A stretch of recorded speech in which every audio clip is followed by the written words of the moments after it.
বুঝবি না ওষুধটা কি জিনিস।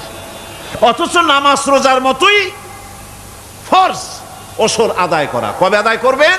যেদিন আপনি ফসল কাটবেন সেই দিনই ওসর আদায় করে দিবেন। পরিমাণটা কি হবে?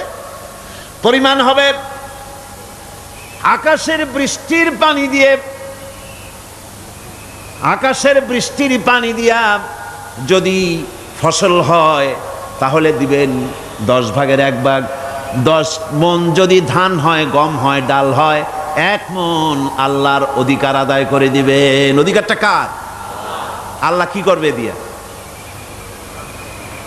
আল্লাহর অধিকার মানে গরিবের অধিকার, গরিবের হক। এই অধিকারটা আদায় করে দাও। 10 মণ হলে কয় মণ? কি হলে? যদি আকাশের বৃষ্টির পানিতে হয়। আর যদি আপনার সেচের মাধ্যমে হয়, সেচ পরিকল্পনার মাধ্যমে পয়সা খরচ করে পেট্রোল ডিজেল লাগায়া ইঞ্জিন চালাইয়া পানি উঠাইয়া কষ্ট করে ফসল ফলাইছেন, তাহলে আল্লাহ পাক বলছেন 10 মণে 1 মণ দেওয়া লাগবে না, তোমার খরচ হইছে বেশি।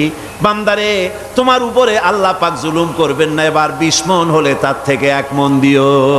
সুবহানাল্লাহ।